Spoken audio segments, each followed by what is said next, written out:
নমস্কার বন্ধুরা, জয় মা দুর্গা। ভোর রাত, চারিদিক নিস্তব্ধ, শুধু ভেসে আসছে মহিষাসুর মর্দিনী চণ্ডীপাঠের ধ্বনি। ইয়া দেবী সর্বভূতেষু। হ্যাঁ, মহালয়া। বাংলার ঘরে ঘরে ঢাকের বাদ্যি, প্রদীপের আলো, ভক্তির সুরে ভেসে ওঠে দেবীপক্ষের সূচনা। কিন্তু জানেন কি, শাস্ত্রে বলা আছে মহালয়ার দিনে কিছু কাজ একবার ভুল হলেই আপনার জীবনে নেমে আসতে পারে অশান্তি, অন্ধকার আর সর্বনাশ। মহালয়া কেবল দেবীপক্ষের সূচনা নয়, এদিনে পৃথিবীতে ফিরে আসেন আমাদের পূর্বপুরুষেরা। তারা আসেন আমাদের আশীর্বাদ দিতে, কিন্তু একই সাথে পরীক্ষা নিতেও। আপনি যদি ভোরে উঠে তাদের উদ্দেশ্যে জল না দেন, যদি আজকের দিনে পাপ করেন, যদি শাস্ত্র বিরুদ্ধ কিছু করেন, তাহলে আশীর্বাদ বদলে যেতে পারে অভিশাপে, এবং সেই অভিশাপ ঘিরে ফেলতে পারে আপনার পুরো পরিবারকে। লোককথায় বলা হয়, মহালয়ার দিনে পৃথিবীর অদৃশ্য দুয়ার খুলে যায়। পিতৃপুরুষেরা যেমন আসেন, তেমনি অসুর শক্তিরাও সক্রিয় হয়। তখন নির্ভর করে আপনার কাজের ওপর। আপনি কি পাবেন, পিতৃপুরুষের আশীর্বাদ নাকি ডেকে আনবেন সর্বনাশ? আজকের ভিডিওতে আমরা জানব শাস্ত্রে মহালয়ার মাহাত্ম্য কী, কেন এই দিনে কিছু কাজ নিষিদ্ধ, আর কোন ভুলে নামতে পারে বিপদ। তাহলে চোখ খুলে, মন খুলে, ভক্তির সাথে শুনুন এই কাহিনী, কারণ এ শুধু গল্প নয়, এ হচ্ছে শাস্ত্রের সতর্কবার্তা। মহালয়া এ শুধু এক দিন নয়, এ হলো আধ্যাত্মিকতার দ্বারপ্রান্ত। শাস্ত্রে বলা আছে, বছরের নির্দিষ্ট সময়ে মহালয়ার দিনে পৃথিবীর আরেকটি দুয়ার খুলে যায়। সেই দুয়ার দিয়ে আমাদের পিতৃপুরুষেরা আসেন এই মর্তলোকে। তারা আসেন সন্তানদের খোঁজ নিতে, তারা আসেন আশীর্বাদ দিতে, তারা আসেন আমাদের সংসারে শান্তি স্থাপন করতে। হিন্দু শাস্ত্রে বলা আছে, যেখানে পিতৃতুষ্ট সেখানে দেবতা সন্তুষ্ট। অর্থাৎ পিতৃপুরুষ খুশি হলে দেবতারা খুশি হন। তাই মহালয়ার সকালেই আমাদের করণীয় ভোরে উঠে স্নান করা, পিতৃপুরুষদের উদ্দেশ্যে জল ও অন্ন তর্পণ করা, প্রদীপ জ্বালানো ও মন্ত্রপাঠ করা। কারণ এই মুহূর্তেই আমাদের অদৃশ্য পূর্বপুরুষেরা অপেক্ষা করছেন আমাদের আহ্বানের। লোকবিশ্বাস বলে, মহালয়ার দিনে যারা শ্রাদ্ধ করেন, তর্পণ করেন, তাদের পূর্বপুরুষেরা সন্তুষ্ট হয়ে আশীর্বাদ দেন। সংসারে আসে শান্তি, ঘরে আসে সমৃদ্ধি, আর অশুভ শক্তি দূরে সরে যায়। কিন্তু যদি এই দিনে অবহেলা করা হয়, যদি কেউ তর্পণ না করে, যদি কেউ অশুচি থাকে, তাহলে সেই আত্মারা ক্রুদ্ধ হন, আর সেই ক্রোধের ফল ভয়ানক। আধ্যাত্মিক মতে মহালয়ার দিনে সংসারে যদি অশান্তি হয়, যদি কেউ ঝগড়া করে, যদি কেউ অহংকারে ভেসে যায়, তাহলে পিতৃপুরুষের আশীর্বাদ বদলে যায় অভিশাপে। এমনকি তাদের অশান্ত আত্মা সংসারে দুর্ভাগ্য ডেকে আনতে পারে। তবে ভয় পাবেন না, কারণ মহালয়া শুধু ভয় দেখানোর দিন নয়, এ হচ্ছে আমাদের অন্তরের শুদ্ধি করার দিন। এ দিনে প্রদীপ জ্বালানো মানে অন্ধকার দূর করা, তর্পণ মানে কৃতজ্ঞতা জানানো, দান করা মানে অহংকার ভাঙা। অর্থাৎ মহালয়া আমাদের শেখায় কৃতজ্ঞতা, ভক্তি আর শ্রদ্ধা। মহালয়া তাই কেবল দেবীপক্ষের সূচনা নয়, এ হলো আমাদের পূর্বপুরুষদের প্রতি কৃতজ্ঞতা জানানোর দিন। তাদের আশীর্বাদ নিয়েই তো আমরা এগিয়ে যাই জীবনের পথে। তাই এই দিন ভোরবেলা প্রদীপ জ্বালান, তর্পণ করুন, এবং মনে রাখুন, যেখানে পিতৃ সন্তুষ্ট সেখানেই দেবীর আবাহন। বন্ধুরা, মহালয়া এক পবিত্র দিন, এক আধ্যাত্মিক যাত্রার শুরু।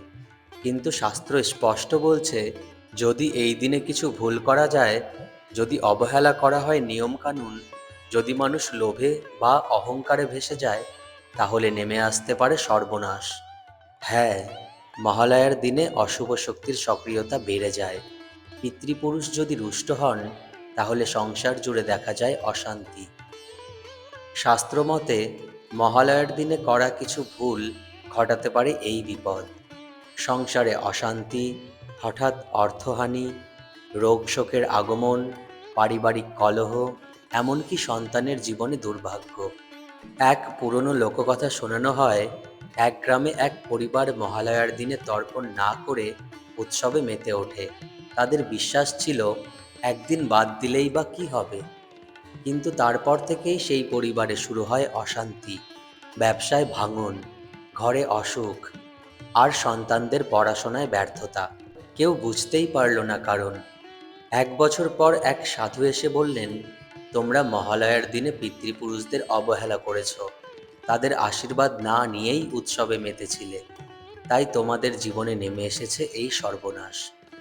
আধ্যাত্মিক মতে মহালয়ার দিনে করা ভুল কেবল একদিনের নয়, এটি সংসারের বহু বছরের সুখ শান্তি কেড়ে নিতে পারে। কারণ এই দিনে আমরা শুধু দেবীকে আহ্বান করি না, আমাদের অদৃশ্য পূর্বপুরুষদেরও সম্মান জানাই। তাদের অপমান মানেই নিজের শিকড়কে অবমাননা করা। আর যার শিকড় নষ্ট হয়, তার জীবনের বৃক্ষ আর টিকে থাকে না। তাই মনে রাখবেন, মহালয়ার দিনে ঘরে অশান্তি ডেকে আনবেন না, ঝগড়া করবেন না, পাপ করবেন না। কারণ এই একটি দিনই আপনার পুরো বছরের ভাগ্য নির্ধারণ করে দিতে পারে। যদি সঠিকভাবে পালন করা যায়, মহালয়া এনে দেয় আশীর্বাদ। কিন্তু যদি ভুল হয়, নেমে আসে অভিশাপ। পছন্দ আপনার হাতে। আপনি কি আহ্বান করবেন, আলোকে নাকি ডাকবেন অন্ধকারকে? বন্ধুরা, মহালয়ার দিন পিতৃপুরুষের আগমনের দিন। এদিনে প্রতিটি কাজ, প্রতিটি আচরণ মহামূল্যবান। কিন্তু শাস্ত্র কঠোরভাবে বলেছে, কিছু কাজ যদি এই দিনে করা হয়, তবে তার ফল হতে পারে ভয়াবহ। চলুন জেনে নেওয়া যাক, মহালয়ার দিনে ভুলেও করবেন না যে নিষিদ্ধ কাজগুলো। প্রথম নিষিদ্ধ কাজ হলো রাগ, ঝগড়া ও কলহ। মহালয়ার দিনে ঘরে রাগ, ঝগড়া বা কলহ হলে পিতৃপুরুষেরা অপমানিত হন। তারা ভেবে নেন পরিবারের মানুষ তাদের উপস্থিতিকে অসম্মান করছে। ফলস্বরূপ সংসারে অশান্তি আরও বেড়ে যায়। দ্বিতীয় নিষিদ্ধ কাজ হল মাংসমদ্য সেবন। মহালয়ার দিনে ভুলেও মাংসমদ্য স্পর্শ করবেন না, কারণ এই দিনটি হলো পিতৃপুরুষকে সন্তুষ্ট করার দিন, পাপকে নয়। শাস্ত্রমতে এদিন অপবিত্র খাদ্য গ্রহণ করলে অশুভ শক্তি সংসারে প্রবেশ করে। তৃতীয় নিষিদ্ধ কাজটি হল অশুচি থাকা। স্নান না করে তর্পণ করা, পুজো করা, শাস্ত্রমতে এটি গুরুতর পাপ। পিতৃপুরুষ শুদ্ধতা পছন্দ করেন, তাই এদিনে ভোরবেলা স্নান বাধ্যতামূলক। চতুর্থ নিষিদ্ধ কাজ হল দান না করা। মহালয়ার দিনে দান না করলে তর্পণ অসম্পূর্ণ থেকে যায়। অন্নদান, তিলদান, গরিবকে খাবার বা বস্ত্রদান এসব করলেই পিতৃপুরুষ তুষ্ট হন। কেউ কেউ যদি কৃপণতায় দান না করে, তাহলে সেই সংসারে লক্ষ্মীর কৃপা ধীরে ধীরে হারিয়ে যায়। পঞ্চম নিষিদ্ধ কাজ হল পশু পাখিকে কষ্ট দেওয়া। এই দিনে ভুলেও পশু পাখিকে আঘাত করবেন না। শাস্ত্রে বলা আছে, মহালয়ার দিনে নিরীহ প্রাণীকে কষ্ট দিলে পিতৃপুরুষেরা সেই ব্যথা অনুভব করেন, ফলে সংসারে আসে অশুভ শক্তি। ষষ্ঠ নিষিদ্ধ কাজ হল অহংকার ও অপমান। মহালয়ার দিনে কারো প্রতি অহংকার করবেন না, কারণ এই দিনটি ভক্তি আর কৃতজ্ঞতার দিন। যদি কারো প্রতি অবমাননা করেন, তাহলে তা পিতৃপুরুষের অসম্মান বলে গণ্য হয়।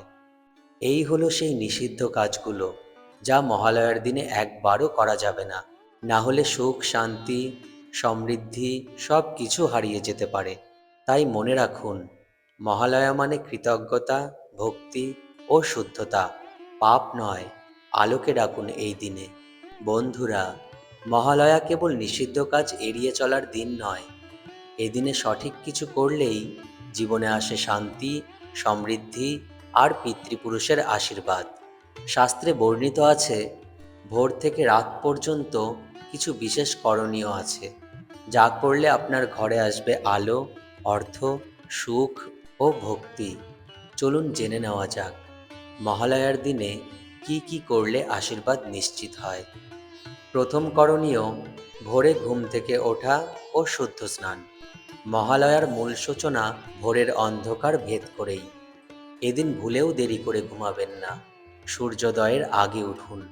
গঙ্গা জল বা পরিষ্কার জলে শুদ্ধ স্নান করুন। শাস্ত্রমতে এভাবে দিন শুরু করলে আসন্ন পুরো বছর সংসারে থাকবে সুখ শান্তি। দ্বিতীয় করণীয়, পিতৃপুরুষের তর্পণ। মহালয়ার সবচেয়ে গুরুত্বপূর্ণ রীতি হল তর্পণ। জল, তিল, অন্ন দিয়ে পিতৃপুরুষকে স্মরণ করা হয়। এভাবে তাদের আশীর্বাদ আহ্বান করা হয়। শাস্ত্র বলছে, যে ব্যক্তি মহালয়ার দিনে তর্পণ করে তার পিতৃপুরুষ খুশি হয়ে সংসারে সুখ শান্তি ও সমৃদ্ধি দেন। তৃতীয় করণীয়, প্রদীপ প্রজ্বলন। প্রদীপ মানে অন্ধকার দূর করার প্রতীক। মহালয়ার দিনে ঘরে প্রদীপ জ্বালান। শাস্ত্রমতে প্রদীপের আলোয় পিতৃপুরুষেরা পথ পান এবং আশীর্বাদ দেন। যে ঘরে মহালয়ার রাতে প্রদীপ জ্বলে সেই ঘরে কখনোই অশুভ শক্তি প্রবেশ করতে পারে না। চতুর্থ করণীয়, অন্ন ও বস্ত্রদান। শাস্ত্রে বলা আছে, পিতৃপুরুষেরা সন্তুষ্ট হন দানের মাধ্যমে। গরিবকে অন্নদান করুন, পাখি বা পশুদের খাবার দিন, দরিদ্র মানুষকে বস্ত্র দিন। এই দান তাদের প্রতি কৃতজ্ঞতার প্রতীক। ফলস্বরূপ সংসারে প্রবাহিত হয় ধন সম্পদ ও সৌভাগ্য। পঞ্চম করণীয়, দেবী দুর্গার আহ্বান। মহালয়ার দিনেই শুরু হয় দেবীপক্ষ, তাই এই দিনে মা দুর্গার আহ্বান করা অপরিহার্য। বাড়ির পুজো ঘরে বা ঠাকুর ঘরে মায়ের ছবি বা প্রতিমায় ফুল অর্পণ করুন।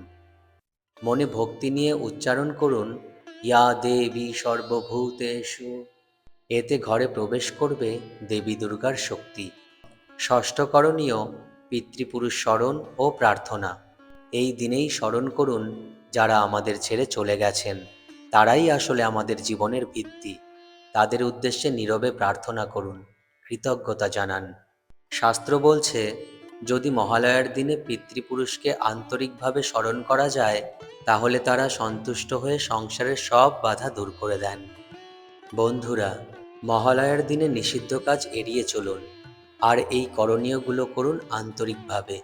ভোরে স্নান, তর্পণ, প্রদীপ জ্বালানো, দান করা এবং দেবীর আহ্বান।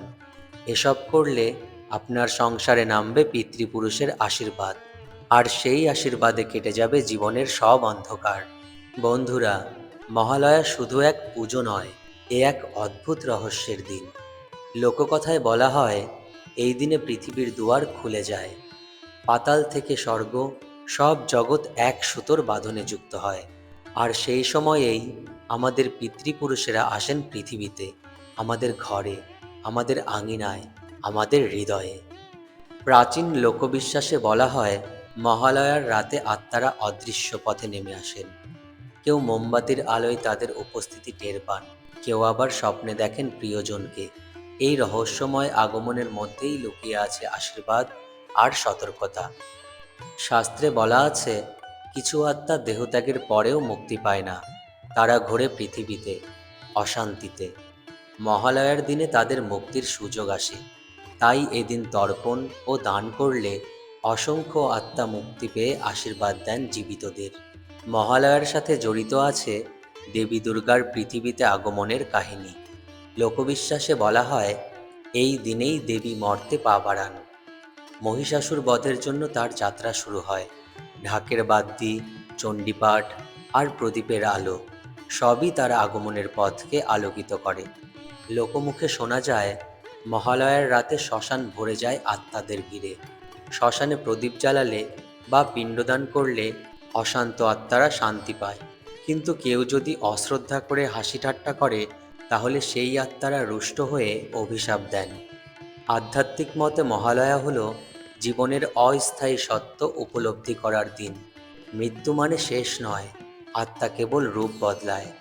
আর এই দিনে আমরা বুঝতে পারি, আমাদের চারপাশে অদৃশ্য এক জগৎ আছে যা প্রতিদিন আমাদের দেখছে, পথ দেখাচ্ছে।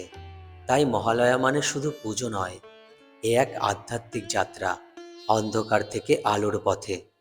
বন্ধুরা, এসব লোককথা ও আধ্যাত্মিক দৃষ্টিভঙ্গি আমাদের শেখায়, মহালয়ার দিনকে ছোট করে দেখা যায় না। এদিন আধ্যাত্মিক জগতের দরজা খোলা থাকে। আপনার প্রতিটি কাজ নির্ধারণ করবে আপনি কি পাবেন, আশীর্বাদ নাকি টেনে আনবেন সর্বনাশ। চলুন এবার জেনে নিই, মহালয়ার দিনে ভুল করলে তার ভয়াবহ ফলগুলি কি কি? বন্ধুরা, মহালয়া একটি পবিত্র দিন, কিন্তু শাস্ত্র বলছে যদি এই দিনে ভুল কাজ করেন, যদি নিষিদ্ধ আচরণ করেন, তাহলে তা ডেকে আনতে পারে ভয়াবহ সর্বনাশ। প্রথমটি হল সংসারে অশান্তি। যদি মহালয়ার দিনে ঝগড়া, রাগ বা কলহ হয়, তাহলে সংসারের শান্তি চিরতরে ভেঙে যায়। স্বামী স্ত্রীর মধ্যে দূরত্ব, পরিবারের মধ্যে বিবাদ এবং মানসিক অশান্তি সর্বদা ঘিরে থাকে। দ্বিতীয়টি হল আর্থিক ক্ষতি। যদি এদিন দান না করেন, পাপাচারে লিপ্ত হন, তাহলে পিতৃপুরুষের আশীর্বাদ সরে যায়। ফলে সংসারে দেখা দেয় আর্থিক ক্ষতি, চাকরিতে বাধা, ব্যবসায় লোকসান, অপ্রত্যাশিত ঋণের বোঝা। তৃতীয়টি হল স্বাস্থ্য সমস্যা। শাস্ত্রে বলা আছে, যদি মহালয়ার দিনে পশু পাখিকে আঘাত করা হয়, তাহলে সংসারের সদস্যদের শরীরে রোগব্যাধি প্রবেশ করে। অকারণ অসুস্থতা, মানসিক উদ্বেগ আর দীর্ঘস্থায়ী ব্যাধি। চতুর্থটি হল সন্তানের জীবনে বিপদ। পিতৃপুরুষের অভিশাপ সবচেয়ে বেশি প্রভাব ফেলে সন্তানদের জীবনে। পড়াশোনায় সমস্যা, ভুল সিদ্ধান্ত, জীবনে ব্যর্থতা। কারণ মহালয়ার দিনে যদি তাদের অসম্মান করা হয়, তাহলে অভিশাপ সন্তানের ভাগ্যকেও আঘাত করে। পঞ্চমটি হল আধ্যাত্মিক শান্তির বিনাশ। মহালয়ার দিনে ভুল করলে শুধু সংসার নয়, আধ্যাত্মিক জগতের পথও বন্ধ হয়ে যায়। ধ্যান করতে গেলেও মন অশান্ত হয়, পুজো অসম্পূর্ণ হয়, পিতৃপুরুষ আশীর্বাদ না দিয়ে অভিশাপ দেন। ষষ্ঠটি হল অকাল মৃত্যু বা দুর্ঘটনা। লোকবিশ্বাসে বলা হয়, মহালয়ার দিনে গুরুতর পাপ করলে অকাল মৃত্যু বা দুর্ঘটনা ঘটতে পারে। কারণ এদিন অশুভ শক্তির প্রভাব বেড়ে যায়। তাই সতর্ক না হলে এক মুহূর্তেই সুখী জীবন ভেঙে যেতে পারে।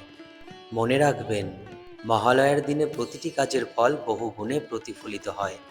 একদিকে আশীর্বাদ, অন্যদিকে অভিশাপ।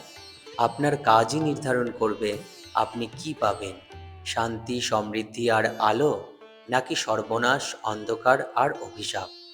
বন্ধুরা, মহালয়া কেবল এক পুজো, এক আচার নয়, এ এক গভীর জীবন দর্শনের শিক্ষা। শাস্ত্র, লোককথা ও আধ্যাত্মিক অভিজ্ঞতা সব মিলিয়ে মহালয়া আমাদের সামনে তুলে ধরে আলো ও অন্ধকারের লড়াই, কৃতজ্ঞতা ও স্মরণের গুরুত্ব, আর জীবনের সত্য দর্শন। মহালয়া আমাদের শেখায়, আমরা যা কিছু পেয়েছি, যে পরিবারে জন্মেছি, যে আশীর্বাদে বড় হয়েছি, সবই পিতৃপুরুষের দান। তাদের প্রতি কৃতজ্ঞতা না জানালে আমাদের অস্তিত্বই অসম্পূর্ণ থেকে যায়। বন্ধুরা, সময় বদলেছে, মানুষের জীবন বদলাচ্ছে, কিন্তু মহালয়ার তাৎপর্য, তার শিক্ষা আজও সমান প্রাসঙ্গিক। প্রাচীনকালে যেমন পিতৃপুরুষের আশীর্বাদ জীবনকে আলোকিত করত, আজও আধুনিক জীবনে মহালয়া আমাদের মনে করিয়ে দেয় কৃতজ্ঞতা, পরিবার, ঐতিহ্য আর আধ্যাত্মিকতার গুরুত্ব। আজ আমরা মোবাইল, ইন্টারনেট, সোশ্যাল মিডিয়ার যুগে বেঁচে আছি। সব কিছুই দ্রুত, কিন্তু এর মাঝেই মহালয়া আমাদের শেখায় একটু থামতে, একটু ভক্তির আলোতে বসতে, আর ঈশ্বর ও পিতৃপুরুষের সঙ্গে সংযোগ স্থাপন করতে। বন্ধুরা, শাস্ত্রমতে মহালয়ার দিনে যদি সঠিকভাবে তর্পণ ও প্রার্থনা করা যায়, ঘরে আসে সমৃদ্ধি, দূর হয় অশুভ শক্তি, আর জীবনে শুরু হয় নতুন অধ্যায়। আধুনিক যুগে মহালয়া কেবল শাস্ত্রীয় আচার নয়, এ এক মানসিক, আধ্যাত্মিক ও পারিবারিক উৎসব। ব্যস্ত জীবনে শান্তি আনে, পরিবারকে এক করে, আমাদের শিকড় মনে করিয়ে দেয়। তাই যতই যুগ বদলাক, মহালয়ার প্রকৃত শিক্ষা, ভক্তি, কৃতজ্ঞতা আর ঐক্য চিরকাল মানুষের জীবনে আলো হয়ে থাকবে। মহালয়া শুধু একদিনের আচার নয়, শুধু এক ধর্মীয় পালা নয়, এ এক মহামুহূর্ত, যেখানে মিলেমিশে যায় আধ্যাত্মিক শক্তি, পারিবারিক বন্ধন আর জীবনের সত্য দর্শন। বন্ধুরা, আজ আমরা শুনলাম মহালয়ার দিনে কোন কোন ভুল করলে সর্বনাশ নেমে আসতে পারে, কেন কিছু কাজ নিষিদ্ধ আর কেন কিছু কাজ আবশ্যক। এই শিক্ষা শুধু ভয়ের নয়, বরং আলো দেখানোর জন্য। মহালয়া আমাদের শেখায় কৃতজ্ঞতা হতে, ঐতিহ্যকে সম্মান করতে, পরিবারকে ভালোবাসতে আর ঈশ্বরের ওপর ভরসা রাখতে। এ এক নবজন্মের সূচনা। প্রিয় বন্ধুরা, আপনি যেখানে থাকুন না কেন, শহরে, গ্রামে কিংবা বিদেশের মাটিতে, মহালয়ার দিনে একটু থামুন, একটু প্রদীপ জ্বালান, একটু প্রার্থনা করুন, একটু মনে করুন আপনার পিতৃপুরুষকে। দেখবেন ঘরের অশান্তি দূর হবে, মন ভরে উঠবে শান্তিতে, আর জীবন আলোকিত হয়ে উঠবে। মহালয়ার সঙ্গে শুরু হয় দেবীপক্ষ, অর্থাৎ অশুভ থেকে শুভের যাত্রা। এই যাত্রা কেবল পুরাণ নয়, এ আমাদের জীবনের প্রতিচ্ছবি। তাই আসুন নেতিবাচকতাকে সরিয়ে দিই, ইতিবাচকতাকে আঁকড়ে ধরি আর জীবনে নতুন সূচনা করি। মহালয়া মানে শুধু আচার নয়, এ এক জীবনের দিশা। যদি ভক্তি থাকে, যদি কৃতজ্ঞতা থাকে, যদি সত্যের পথে হাঁটার সাহস থাকে, তাহলেই মহালয়ার প্রকৃত আশীর্বাদ আপনার জীবনকে আলোকিত করবে। তো বন্ধুরা, আজকের ভিডিও এই পর্যন্তই থাক। সবাই ভালো থাকবেন, সুস্থ থাকবেন। জয় মা দুর্গা।